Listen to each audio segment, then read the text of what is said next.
Salam, Bapak Ibu, Saudara yang dikasihi Tuhan. Mari kita berdoa sebelum merenungkan firman Tuhan. Bapa di surga, kami bersyukur untuk anugerah-Mu di dalam Yesus Kristus yang telah menyelamatkan kami dari kuasa maut. Kini kami mau hidup untuk menyenangkan hati-Mu dengan berjalan dalam terang firman Tuhan. Berikan kami pengertian dalam membaca, memahami firman-Mu, serta melakukannya. Amin. Renungan firman Tuhan hari ini terambil dari Kejadian pasal 6 ayat 9. Inilah riwayat Nuh. Nuh adalah seorang yang benar dan tidak bercela di antara orang-orang sezamannya, dan Nuh itu hidup bergaul dengan Allah. Tema renungan kita pada hari ini adalah menjadi sahabat Allah.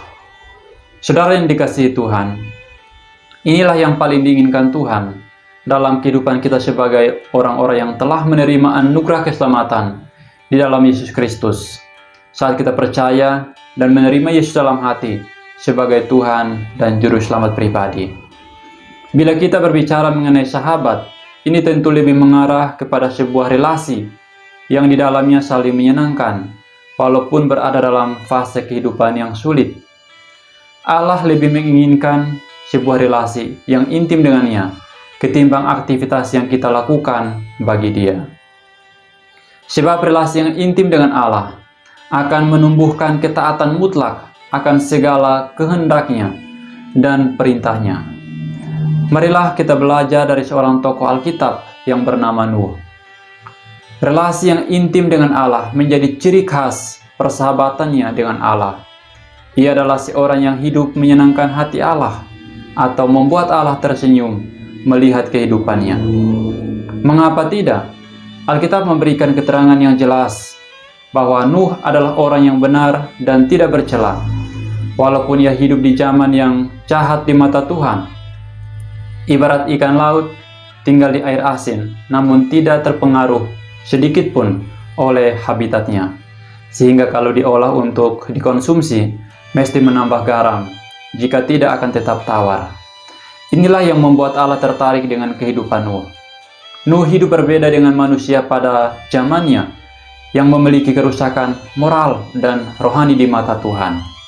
Dijelaskan dalam Kejadian 6 ayat 11-12 bahwa bumi itu telah rusak di hadapan Allah dan penuh dengan kekerasan.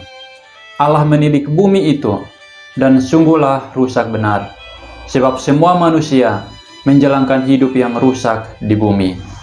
Dan akibat dari kejahatan manusia, Allah memutuskan untuk memusnahkan semua manusia, termasuk binatang pada zaman Nuh, dengan mendatangkan air bah.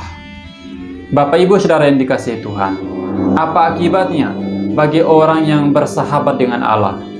Perhatikanlah bahwa Nuh beserta keluarganya dan binatang yang dibawa di dalam bahtera selamat dari air bah. Hanya relasi yang intim dengan Allah yang membuat Nuh hidup dalam iman dan ketaatan untuk melakukan bahtera, sekalipun harus menghadapi ejekan, cemoohan, atau anggapan orang-orang sekitarnya bahwa Nuh gila. Kalau bahasa pada zaman sekarang, Nuh kurang kerjaan. Sebab Nuh membangun sebuah bahtera itu didasarkan pada imannya atau kepercayaannya kepada Tuhan, bahwa apa yang dikatakan Tuhan itu pasti terjadi, sehingga ia dengan taat melakukan bahtera yang walaupun pada waktu itu tidak ada tanda-tanda hujan, bahkan lokasi yang berjarak ratusan mil dari laut, namun karena imannya kepada Allah memacunya untuk tetap taat. Tanpa iman tidak mungkin Nuh mentaati sebuah perintah Allah yang tidak masuk di akal manusia.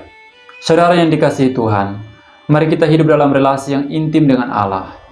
Jangan mau ditipu oleh ilah zaman, dan jangan mau membiarkan dirimu dipengaruhi oleh lingkungan atau pergaulan yang jahat di mata Tuhan. Harus berani tampil beda, walau diejek, dicemoh, atau dijauhi oleh karena imanmu kepada Kristus.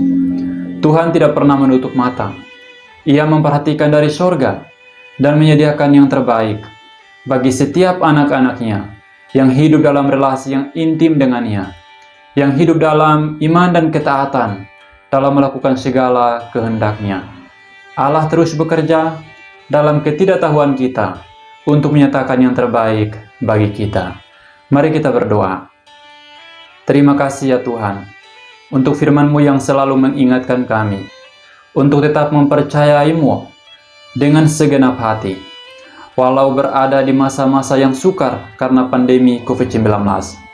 Bawalah kami kepada sebuah relasi yang makin intim dengan-Mu, mengenal-Mu lebih dalam, serta menaati akan segala kehendak-Mu dalam kehidupan kami, sehingga Engkau dimuliakan atas hidup dan kehidupan kami setiap hari. Di dalam nama Yesus Kristus kami berdoa. Amin. Demikian renungan hari ini. Tuhan Yesus memberkati.